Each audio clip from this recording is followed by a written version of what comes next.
지난해 출시된 삼성전자의 폴더블 스마트폰은 이제 일반적인 소비자들도 폴더블 스마트폰에 쉽게 접근할 수 있는 시작의 신호탄을 쏜 제품이었습니다.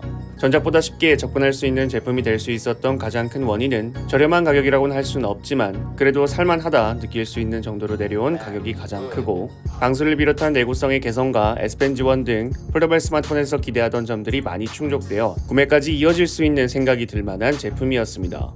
생각해보면 지난 갤럭시 Z 폴드 3는 갤럭시 S 시리즈와 비슷한 방향성의 특징을 가졌습니다. 갤럭시 S21 울트라가 단순하게 S펜을 지원하고 나서 갤럭시 Z 폴드 3도 단순하게 S펜을 지원하게 되었죠. 올해 출시된 갤럭시 S22 울트라는 S펜을 지원하는 것뿐만 아니라 이전 노트 시리즈처럼 수납이 가능하게 되었습니다. 그렇다면 하반기에 출시될 갤럭시 Z 폴드 4는 이전처럼 같은 방향으로 간다면 어떤 모습일까요? 국내 IT 매체 D1렉의 보도에 따르면 삼성전자의 4세대의 폴더블 스마트폰 갤럭시 Z 폴드 4는 노트처럼 S펜을 수납하는 형태로 출시할 것이라 밝혔습니다. 올해도 작년처럼 갤럭시 S와 비슷한 방향을 가진 제품이 되는 겁니다.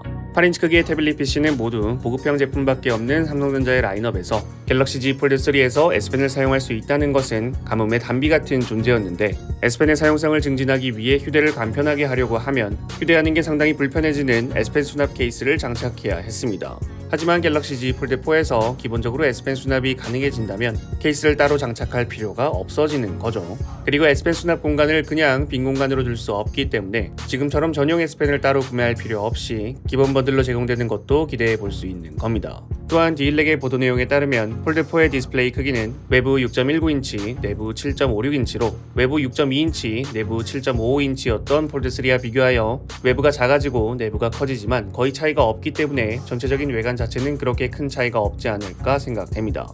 다만 걱정되는 점이 아예 없는 것은 아닙니다. 플립3가 부각돼서 주목받지 않았지 폴드3의 배터리도 못지않게 짧은 편이기 때문에 S펜 내장 공간을 할당하기 위해서 배터리 용량이 많이 줄어든다면 배터리 타임이 상당히 큰 단점이 될 수도 있습니다.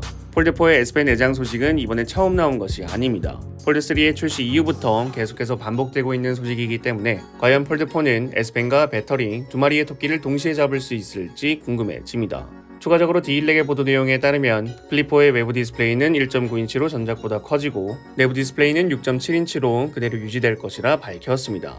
여러분들이 생각하시는 갤럭시 Z 폴드 4에 대해서 댓글을 남겨주시면 감사드리겠습니다. 시청해주셔서 감사합니다. 지금까지 알비였습니다.